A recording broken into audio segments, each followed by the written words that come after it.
Shabbat Shalom, everyone. Did any of you ever cheat on a test? It's rhetorical, you don't have to raise your hand. But I did.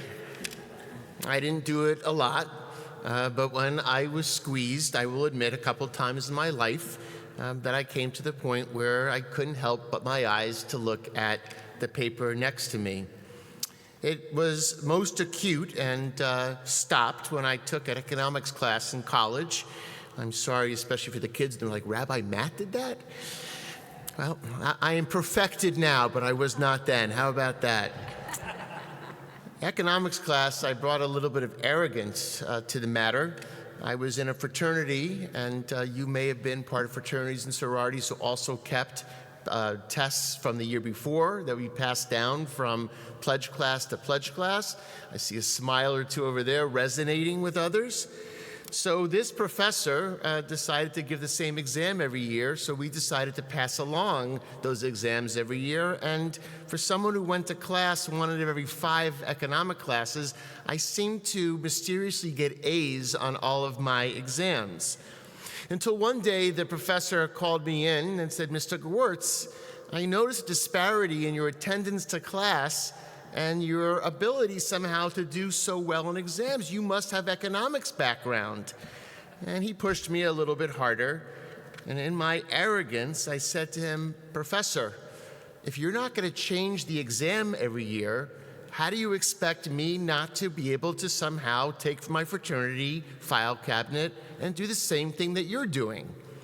Yeah, I was a little bit, again, arrogant in those days. It didn't go well because my father was a professor at the same university. But he actually was not able to respond to me because I called him on his own laziness while practicing my own. He changed the exam. My grades went down from an A to a B, and I had to start studying. About a year later, I mistakenly, and I mean mistakenly, slept through a final exam. It's geology, rocks for jocks, isn't that what they called it in those days? I wasn't a jock, but I liked the rocks, I guess. I slept through the exam, and I went begging to my professor, letting her know that I had been studying for nights for many exams, which was true, and I slept through the alarm. She showed compassion to me, and she said, tomorrow morning you can come back and take the exam. I was relieved. I went to the University Delhi, where a fraternity brother of mine was working, and I said, Jay, you're not going to believe how lucky I am. And I went through this part of the story. I left, and that night, after exam periods were over the next day, we were out having drinks, and he said, you're not going to believe what happened.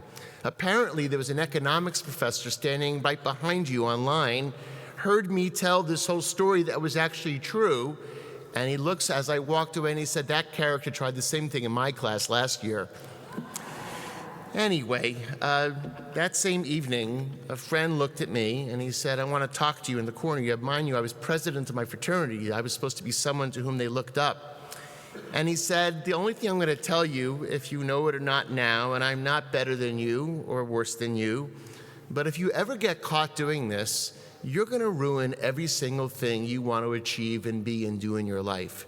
So it's probably worthwhile you figuring this out now, because it's always better to get a 0 than to be able to be thrown out of college or have a job withdrawn, et cetera, et cetera, et cetera. So the truth is that he said to me, run for your life or you're going to ruin your life, and I was scared straight. I don't know if I came to it because it was the right thing to do or if I was scared into the right thing to do, and that's another ethical dilemma to examine for another sermon. But I will tell you that I can't be the only one. And I'm not going to ask you to raise your hand, but I'm sure in this room, I could name those of you who would never do it. That I could do. But the rest of us are probably up for grabs. Jacob in the Bible is a cheater. I'm talking about us being B'nai Yaakov. We are the children of Jacob, the children of Israel, his interchangeable name, and he arrives at his moment of prominence through cheating.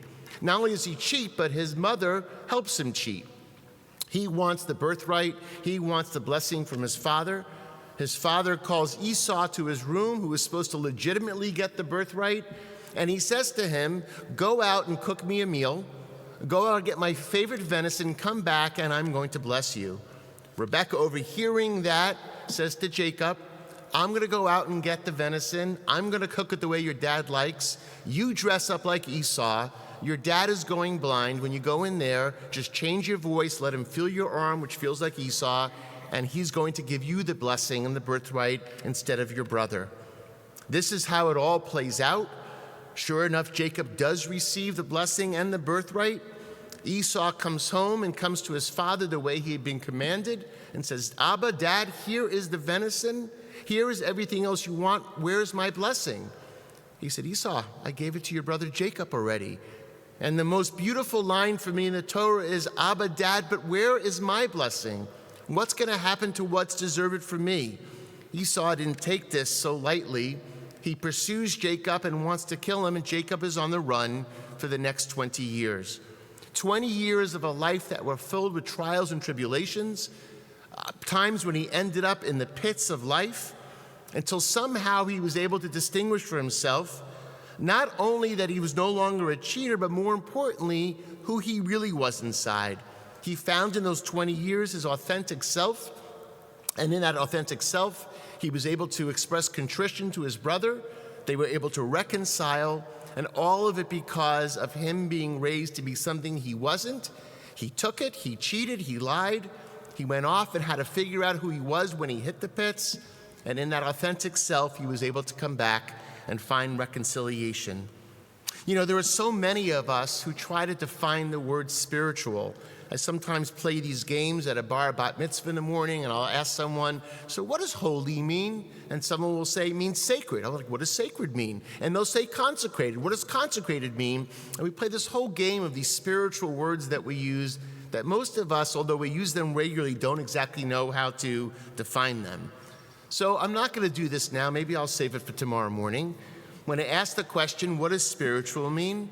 And I'll say it boils down to mean a few different things, but I would say basically it's being able to be aware of your surroundings, to acknowledge what it is that's around you, head up, head straight, not head down or head in our devices, but be able to acknowledge what's around us, but to also be able to understand who we are ourselves. What is our most authentic self? What it means to be us, what it means to find original purpose, what it means to find our original meaning. We're taught by our tradition that God gives it to us when we're born, and we end up spending our lives doing is finding out how to unlock the puzzle which actually exists in the deepest recesses of our own souls. And for a multitude of reasons, on a multitude of levels, we have a really hard time being able to get to that place, because we have all these inhibiting factors that exist, by the way, usually made by human beings. Which brings me to one of the greatest opportunities and greatest challenges of our day. Something I've actually wanted to speak to you about for at least a couple of years, but because the world keeps on producing crisis after crisis, it feels like you don't have room for the sermons of the lofty, of the ethical, of the philosophical, because when people hate you and you're at war, it's really hard to talk about all those other things. But tonight I want to talk to you about what I say again is the greatest opportunity and the greatest challenge of our day. And all of you know the name. It's called artificial intelligence, of AI. And a couple of things that I want to say to you. First, in the span of 10 minutes, I could never get to everything that I want to get to. So I've decided that I'm going to actually speak about this a few times this year, so we can delve into different parts of the ethical complexities. And two is that we're going to start to have these conversations around the congregation.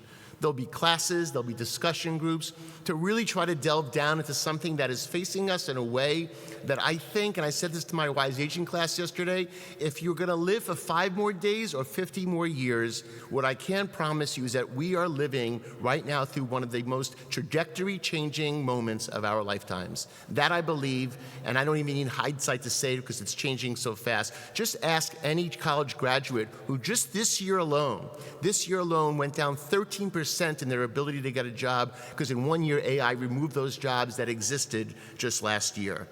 The second thing I can promise you, and you know me well enough, that I am not an old-time preacher who's going to preach about why we should get rid of technology. Why should we get rid of the iPhone? Why should we get rid of... I don't believe that. I think that we are in a brilliant moment of life. We've invented something that is extraordinary, so that's not what I'm here for.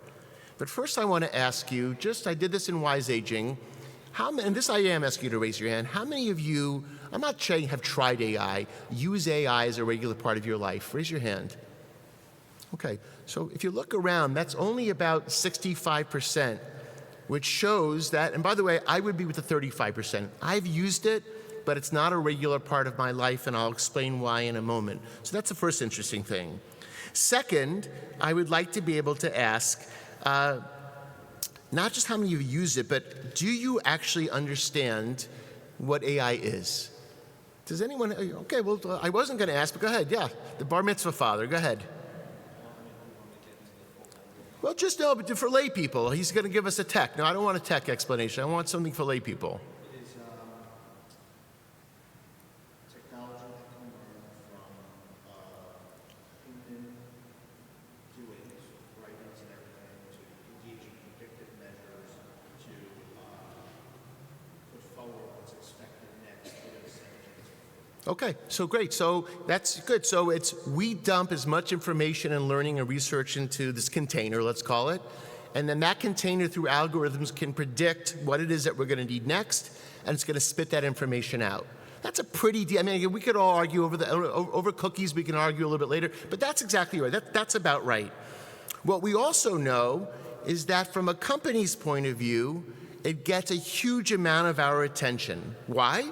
Because it makes our lives easier, it makes our lives more expedient, it helps us get deeper into solutions for problems that we can't solve ourselves. I could go on and on and on, but you get obviously what I'm saying. But from a profit model point of view, meaning what the companies want is to be able to show us that their tenacity, meaning their tenacity to succeed, for that algorithm to keep on making its money, that somehow it is going to take whatever it's doing to its end. And that's really positive. In some ways, it could be challenging. Here's the positives that I've come up with. And again, these are, I'm going to be cheating you because I'm going to do this throughout the year. But A, it expands knowledge that we need and want in a very short amount of time. You put in, I don't know, you want to know someone's birthday is today. You want to know what's happened on your birthday every year for the last 50 years. You can find it and it'll be there in 20 seconds. I could go on, but you get the idea. The other thing, well, I said this to Wise Aging yesterday, there's enough people in here who suffered through something called microfiche. Remember that? Yeah, remember? And your eyes were killing you. Or how about periodicals? Right? Remember periodicals? You go to one table, you list all the articles you need, you rush with anxiety over to the librarian. Why do you have anxiety? Because you know, because you're so late in writing your paper, that 6 of those periodicals are already gone because other people in the library are doing the same paper, and then you sweat hoping that the 4 you got are going to be enough for you to write your paper. You're beginning to think to myself, this is the rabbi we hired to be our senior rabbi? He cheats on papers, he's late to do his... Again, I can't be the only one who went through this. So now, what happens is if I get stuck and I'm writing a sermon or a paper, and I need an article that I just push a button, and forget about AI, just push a button, what used to be old Google, and I'm going to get 50 different examples of articles I can read to be able to help me through that. I don't have to wait till 8 o'clock the next morning when the library opens. It's actually pretty extraordinary. Expediency. Expediency is Cantor Fishbein saying, look at this beautiful invitation I made for Willa's party. I think it was last spring. And I said, wow, that's an incredible invitation. She said, oh, it's all AI. I said, what do you mean? She said, I put in who she is, where we live, what the theme of her party was, and it spit out in about 30 seconds this incredible invitation. Sorry for those of you who are invitation makers. This is one of the downfalls of it. But things that used to be really hard, you went to graphic designers, you paid money for materials, in 30 seconds, if not less, you could have that. I know from all of people who write letters for a living, meaning most of us do in our businesses, you want to make sure that your letter has been edited so you're not embarrassed by grammatical mistakes or syntax. You pop it into AI, it's going to give you the tightest form of what you've written so that you can hand it in and make sure there's none of those mistakes. It also makes sure that all this rote and grunt work that a lot of us don't want to do no longer has to be done. And whatever that is, my dad used to say to me, in every field you go into, there's always some measure of drudgery. Well, in rabbinic school for us, that was called the concordance, where for hours you had to look up words in every single place they appeared in the Bible. You had to look them up at every part of the concordance, in every part of the Bible. And I'm telling you, just Bible homework alone was 3 hours when we had to do this. Now you push a button, and it's going to tell you exactly where to go, again, within 30 seconds. Think about medicine. Think about early detection that's going to come because AI is going to be able to say, I see a tumor before the naked eye can. Think about designing treatment care, that we're now going to be able to target one specific gene when we have a disease because AI is going to tell us exactly where it is. And think about, most importantly, of course, that this is saving lives. Think about accessibility, giving voice to the voiceless. Eventually, we're told vision to the blind and mobility to the limited. Just imagine that all these things can happen right within our lifetime. I can go on and on and on, and I will in the future. But I want to tell you what it balances by way of what worries me. I will tell you, I was joking around about it, but I find deception, and cheating to actually be very, very troublesome. I don't know about you, but I've heard my college-aged boy with his friends at night in the basement laughing about life, and inevitably hearing one of them say, oh, don't worry about that class, that's an AI class. Meaning it's like a 101 class that no one wants to take, none of us wanted to take them, and AI is going to actually help them do the work and not let them worry about that. I worry about cheating for all the ethical and obvious reasons, but I worry about it for other reasons as well. Do you know there was a famous story now, infamous, probably 2 years ago, of an associate in a major law firm who was under the gun. His senior partner asked him to get certain work done. He's scared about not getting it done, so he goes to AI. It prints up all this casework. The partner hands it in to the judge, who only comes back to say, this is actually not a real case. It's called AI hallucinations, where AI can create things that aren't true, and we present them as true because we don't bother to check them out. So an AI class, lawyers getting into trouble. It's not that I don't want kids just to worry about their cheating. I'm worried about their thinking. I'm worried about, the truth is that I'm worried about the fact that we're going to become so constricted in how we think about life that when it comes to the time that we need to be innovative, that we need to somehow be creative, we're not going to know how to anymore because we've given away all the creativity and all the thinking to a machine. I worry about that because I think about times that I have been in trouble or you've been in trouble, and I'm not going to have AI with me when I'm drowning in the water. I'm not going to have AI with me when you hear the incredible innovative stories of our friends in Nir Oz survived terrorists, Hamas terrorists. No one was plugging into AI at that moment when there's no service. So if you lose your ability to practice, to be able to work the muscle of our brain, we might get so constricted that we're not able to think anymore anyway. I'm worried about the loss of human touch. Do you know for how many people in this country AI is becoming their friend? And when I say friend, I mean their friend who they come home and talk to, they ask advice for. Do you know that 18% of our country now goes to AI for therapy? 18%, and by the way, and AI does a heck of a job. They give incredible advice, but they can't touch you, they can't look into your eyes, and they can't figure out nuance. In fact, one of the scariest stories we've heard in the last few months is of a young man who went to AI for homework help. His parents knew about it. Somehow the homework helper becomes his advisor. He starts to tell him about how sad he is and how isolated he feels and how friends won't talk to him. And what happens to him? He says to AI, I want to commit suicide. I want to kill myself. And what he does before he continues the interactions, he puts a noose on his bed so that his mother sees it, because he's actually calling out for help. He actually doesn't want to die. When he goes back to AI, whose tenacity is about profit center for his algorithm, it says, no, take the noose off the bed. To successfully commit suicide, you don't want to do that because someone's going to stop you. Here's how to most successfully commit suicide. And a day later, the kid committed suicide because AI told him exactly how to do it and exactly how to achieve that goal. I want to tell you, and I haven't read it yet, but I just got it from Amazon, Scott Galloway's new book about boys, about how something like 25% or 30% of them are staying in instead of going out. They're no longer looking at the magazines that some of us used to sneak under our beds, but they're looking at pornography online, and they're having relationships with that pornography online. They no longer know what it's like to pick up the phone and ask someone out, to go with someone and act like a mensch at a table so you could have a real relationship with depth and connection, because they don't have to in their minds because they could get it at home from AI. It's spurring off all kinds of violent behavior, et cetera, et cetera, et cetera. But my biggest fear of all of this, and again, this is not an anti-AI sermon, it is actually just trying to lay out what it is that we have to deal with, is the article last week that scared me the most. And it said the only thing that distinguishes us from AI is our sense of consciousness, our actual sense of consciousness.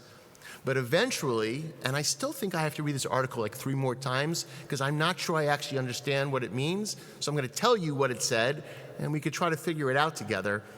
It says basically that eventually we're going to cede more and more of our actual consciousness to AI without knowing it. The more we give our consciousness, the more that container grows with what human consciousness is, and then with its algorithm, it takes it over completely, and without even knowing it, within a couple of generations, if not less than that, we actually no longer will be able to have the one thing that helps us distinguish one from the other, because we've already given that whole sense of consciousness over to AI, and there's no more tools within us to be able to distinguish what is real and what isn't real. And that's a lot. I know it's a lot, but what it comes down to is what the old preachers used to bang on their tables and say is the big fear, of course, is that AI itself becomes you know what. What does it become?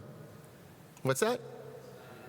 I didn't hear what you said. Skynet. No, it's not so Skynet, but let's go more religious here. What becomes God? I know you know. She's always a good student. She's raising her hand. She's with me. Thank you, preacher. So that's the fear. That eventually, that's what comes is that we give away everything, including the highest power to whom we aspire. If you believe it or not believe in it, it becomes our guiding way.